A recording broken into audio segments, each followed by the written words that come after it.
Knowing where your property boundaries are can be identified with a survey or a staking, but they're not the same thing. We'll talk about all the details coming up next.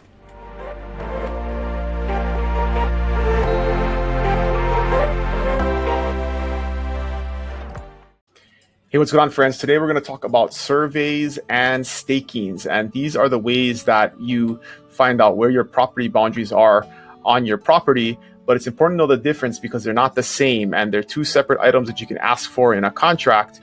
But a staking only marks the corners and boundaries of the property. A survey will give you a full map, and I'm going to show you in more detail what that looks like coming up here in a little while.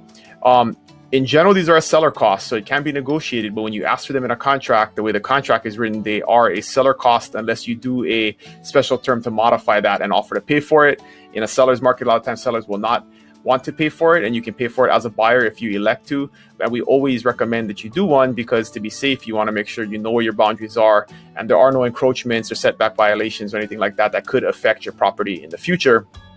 And these are all dealt with in paragraph K of the contract. So it lays out the timelines, when they're required to be delivered by, and it also has the timelines for if there are any issues, what the timelines are to resolve those issues or cure any issues that come up in your survey after you conduct it. So paragraph K is an important paragraph to focus on when you're looking at staking or survey details. So the first thing we're going to look at here is a staking. So a staking, again, only marks the corners of a property. So you're not going to get a map of the property. You're just going to get a certification saying that we found the corner pins and we've marked them with a wooden stake and usually a fluorescent flag or a piece of ribbon so you can see easily where it is. And this is basically what it looks like. This is a vacant lot down by the ocean, but they just put a stick in the ground and there's a staking pin there, and there's actually a piece of concrete with a nail in it in the ground that shows exactly where the corner of the lot is. But this is where you can identify all the corners, and the cost of this really depends on the size of the lot and how many corners there are, because if it's an oddly shaped lot, there could be multiple corners or curves to a lot that allows them to have to put more of these in the ground. If it's a straightforward square lot, they just put 4 of them in the ground and then you're done.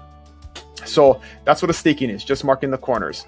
And then when we look at a survey, this is a full-blown survey here where you will actually get a full-blown map of the property, where the residence is, any improvements, any walls, where your driveway is. And so you can specifically see the layout of your property and if there are any issues. And in this particular case, in this example, there are issues. There are some setback violations here where the eaves are overhanging into the setbacks.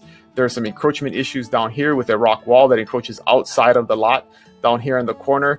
These kinds of things are pretty common in Hawaii where you have those types of issues, and there's different ways where you can resolve them. You can get a shared rock wall agreement with your neighbor. You can get an encroachment agreement with your neighbor. Sometimes people just ignore them. If your title insurance will insure over the title and it won't be an issue, people just disregard them and they move forward and they don't worry about it. So you don't know what the specifics are until you get it done. So it is important to get a survey done. If you're concerned about this, a lot of times on a smaller lot, there can be issues. If it's a big agricultural lot, there's less of a chance that there are setback violations, but you want to get a survey done by a professional in order to understand exactly what you're dealing with. So 2 different things. Main thing is to understand the difference.